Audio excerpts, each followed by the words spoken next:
Chapter 8 Black Friday. Xiao-san, this is a perfect opportunity for you to brush up on your traditional Chinese architecture knowledge. This is an almost perfect reconstruction of a traditional Suhoyan. There are 3 layers of entrance: Tao Zhuowu, the main house, the ear houses, Chao Shou corridor, Shui Hua Men, east and west houses, the black house, Ru Yi door, and so on. I'm impressed by the attention to detail. It really does feel like you've traveled back in time. Gao Rujue walked through the set pieces, stopping occasionally to study the details. Senior, we're inside a haunted house, not on a study trip. Do you mind? Their footsteps echoed through the empty corridor in which paper money was fluttering. It was as if Heisan was in a different dimension compared to Gao Rujue. He turned back every few seconds, afraid that something might jump out at him from the dark corners. We'd better find the exit as soon as possible. This place makes me jumpy. Since we're already here, of course we have to savor the experience. Remember, we're customers. Don't let the haunted house toy with you.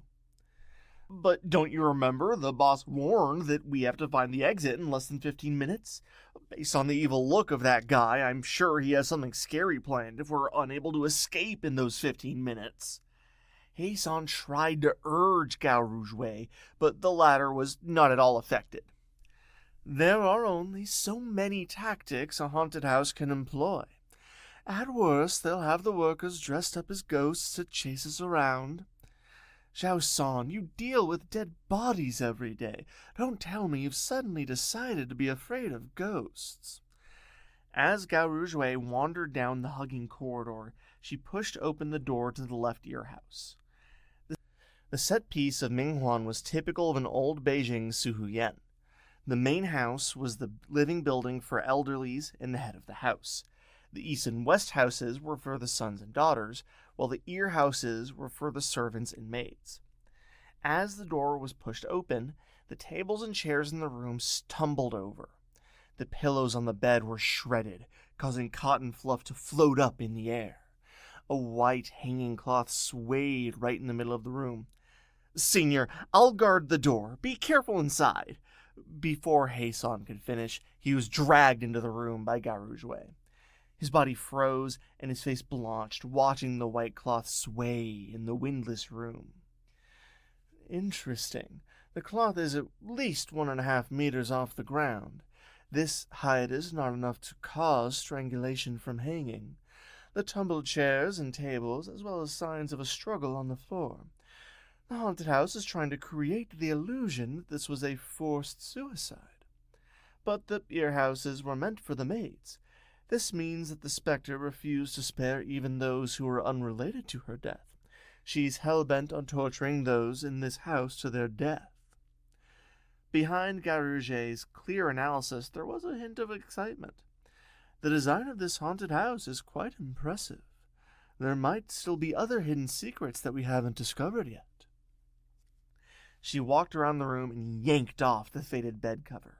Lying underneath it was a paper doll. A paper doll living in a person's bed?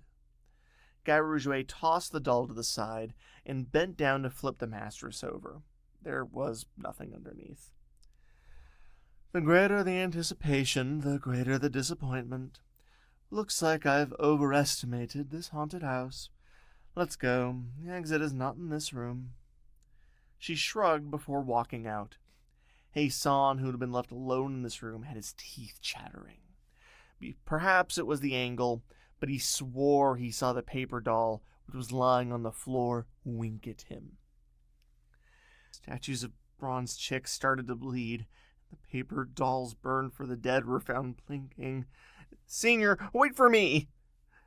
As the door to the ear house closed, the white cloth in the room stopped swaying. Can you be a little quieter? Why are you screaming left and right? Stop acting like such a girl. Man up! Gao Rujue rolled her eyes at Heisan as she waited for him to catch up. I'm not scared, but this place seriously makes me uncomfortable, Senior. And the longer we stay here, the stronger that feeling becomes. I mean, don't you feel like something is amplifying your deepest fear? Hasan's words hit the nail on the head. Garuzwe thought about it, and she also realized that something was off. The most important quality of a forensic doctor was the ability to stay calm no matter the situation. But when she was scolding Hasan earlier, her composure was shattered. This hadn't happened to her before. Could it be that I too am feeling afraid? But why should I be afraid? Everything here is obviously fake. A crack started to form on Garuzwe's internal defense. Neither of them could figure out the source of their fear. With a combined effect of suspicion and psychological terror, the seed of fear had started to grow in their hearts. Say, do you think there really is something or someone inhabiting this place? After all, the boss did say this place is built on top of a mass grave and is a remodeled abandoned hospital. Shush. Our university's morgue is even scarier than this. You're a forensic doctor. How is it you're so easily scared? Even though Garuzwe said she was not afraid, it was noticeable that the speed of her speech had increased. She looked around her. The old house, the morning hall, the dead trees, the paper money, they were all set pieces. They weren't scary. So what is it that I'm afraid of? The two were so distracted by their environment, they did not notice the background music that was on repeat. This band song called Black Friday had slowly but surely snuck its way into their hearts, evoking their sense of fear. Xiao-san, how long have we been in here already? I have no idea, but I have a feeling we won't be able to escape in 15 minutes. Don't fret. Give me some time to think about this, Garuzwe said as she walked down the corridor. This haunted house is not that scary. It's because the boss has been giving us negative psychological suggestions. Ever since we entered the haunted house, he has been stressing points like the mass grave and live burials and the ghosts. This is a classic method to weaken our hearts. However, the most cunning part of this man is even though he has set up a time limit, he did not say what will happen if we fail. This creates a natural pressure on ourselves, causing our minds to fill in the blank with the scariest of speculations. Then what should we do now? This haunted house feels a little bit different from others. Hasan was an honest boy. He would do what his senior asked him to do. You're not wrong there. A normal haunted house hires actors to dress up as ghosts or use plenty of setups to paint gory scenes to scare us.